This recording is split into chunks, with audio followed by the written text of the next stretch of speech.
Good morning and welcome to Quilting with Lori. My name is Lori Dickman, and today I'm going to be sharing with you week number 41. It's hard to imagine we're already at week 41 of my 52-week series of Scrappy Blocks. Today's block I've called the June Wedding Ring. The month of June is a very popular month for weddings, so I figured we've got to include a quilt block into our sampler quilt. So here is a completed block. Don't forget to download and print or save the PDF that I've attached. It is in the description box below. There's a sample quilt on point that you could use to create this as a quilt itself. I'm going to use this block in my sampler quilt. So I'm going to show you how this is put together here in just a moment.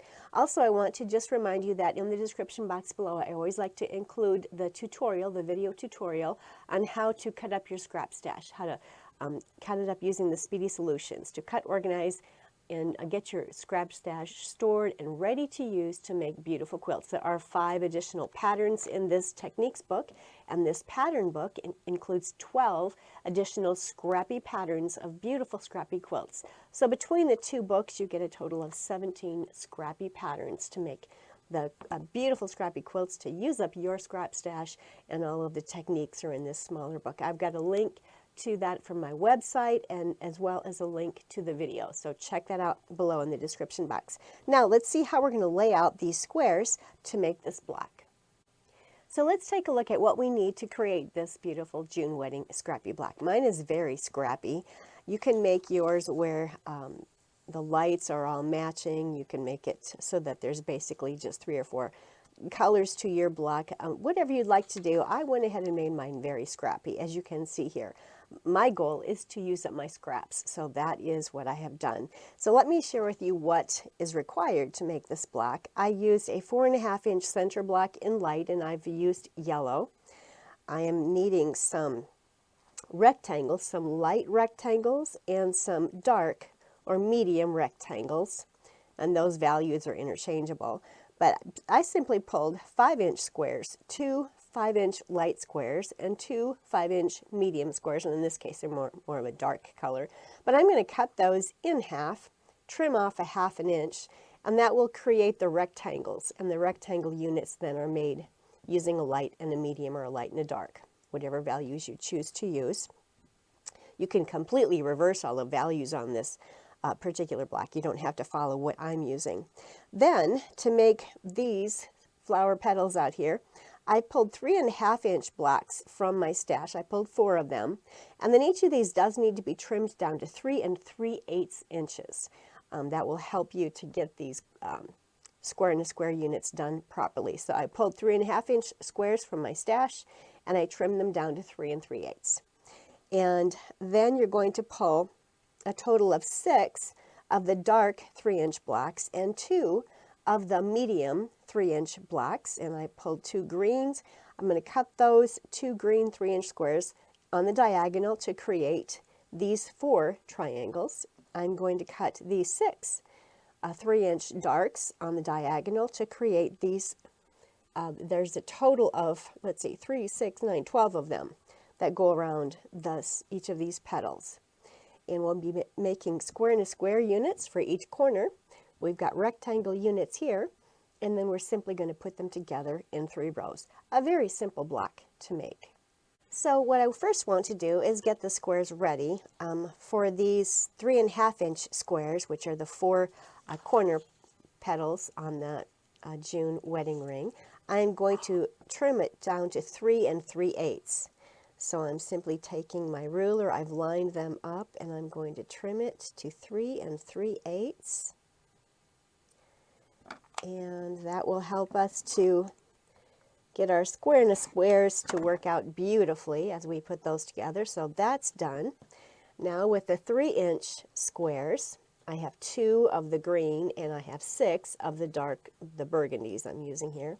I'm going to cut those on the diagonal to create triangles. I need a total of 12 of these, and I need a total of 4 of these. So they are ready, cut on the triangle, or cut on the diagonal. They're ready to go. Now, these 4.5-inch, these 5-inch squares need to be cut in half so that they'll be 2.5 inches wide, and then we're going to simply cut off a 1/2 inch of the length so that the 4 triangles or the 4 rectangles that are left over will measure 2.5 by 4.5 inches. So I'm going to quickly just get that accomplished here. Lining it up on the 2.5 inch line. 2.5 inch line there. Now I'm simply going to stack them and get rid of a 1/2 inch so they measure 2.5 by 4.5. Let me stack these. Trim away that 1/2 inch. There we go. So everything is now ready. I'm going to lay the block out, and then I'll show you how I'm going to web it together. So as you see here, I've started to lay out the block. I've got the yellow center here. I've laid out the rectangle units with the lights on the outside. You could certainly flip it around, but by putting these greens in the center, it's creating the center of the flower. So that's what I have done. Again, this is your block, and have fun with it. You can make this block in any way that you want to. This is your quilt. Then I've got all the square and square units on the outside section here. I've got the light squares here, and I've got the triangles surrounding them. You'll notice that I have a green triangle that's touching the center here on all 4 corners, and then the 3 dark triangles are around that. And so I'm just placing these on here. Now the one thing you're going to want to do with all of the triangles and with these squares to make sure that it's sewn quickly and easily is to simply fold a crease on the horizontal and the vertical of the squares. So I fold a crease on the outer edges, so there's 4 creases there in the center. There's a crease on all 4. It's hard for you to see those, but I can see them. I'm also going to fold a crease in the center of each triangle all the way around. And then as I match up these triangles to the squares, as I'm sewing my square and a square unit, I will simply match up the creases, and I can easily put that together. And when I sew them, I'll start with the opposites, and I will match up the creases, sew a scant 1/4 inch, match up the crease on the opposite side, sew a scant 1/4 inch, and then I will fold it out, press it open, and then I'll do the opposite too.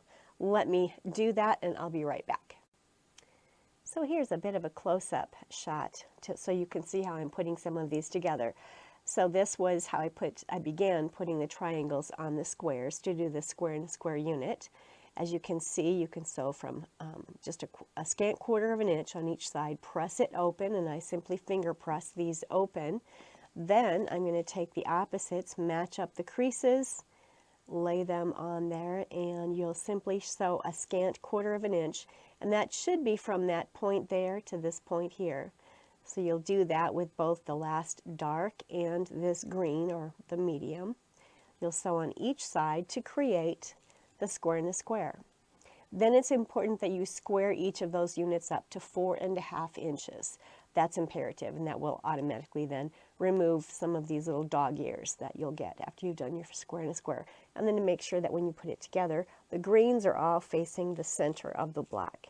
For the triangle, or the rectangle units, you're simply going to put together a light with a dark. These are 2.5 by 4.5 inch rectangles. You can certainly pull this from your strip stash if you have some 2.5 inch strips, or even 4.5 inch strips. You can either cut them 2.5 by 4.5 inch from your 2.5 inch strips, or if you simply have 4.5 inch wide strips, you can certainly just cut 2.5 inch segments or subcuts from them to get what you need for this block.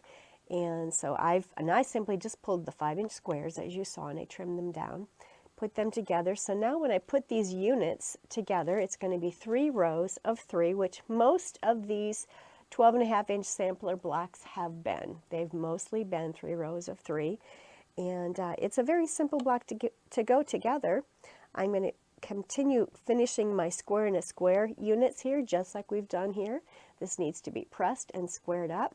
This needs to be pressed. I did press mine open.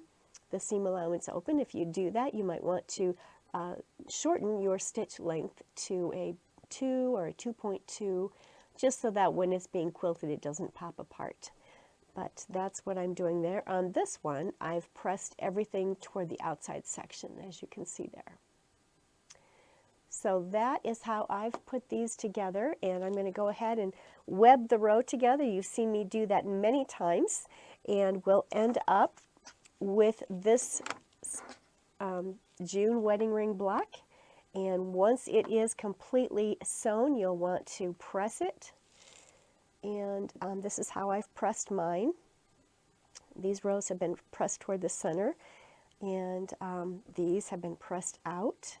Whatever works for you. I've got these pressed open. Whatever works for you, go ahead and do that. Typically, trying to press to the dark helps if you're nesting seams, but once that's done, then you need to square it up to 12.5 inches. Thank you so much for joining me today for this June wedding ring scrappy block. Don't forget to download the PDF that's attached in the description box, and don't forget to check out the tutorials in the books. All of those links are also included in the description box. It's a beautiful scrappy block. I think you'll enjoy making it. Really simple, and that square in a square technique is a very easy one, and then creating these rectangles is very easy as well. Hope you're enjoying it. I can't wait to see some of your blocks. Please don't hesitate to add some of those and post them out on my Facebook page. I'll have links below. Make sure you check that out. We'd sure love to see the quilts and the blocks that you are working on. This is Lori Dickman, Quilting with Lori, and until next time, happy quilting.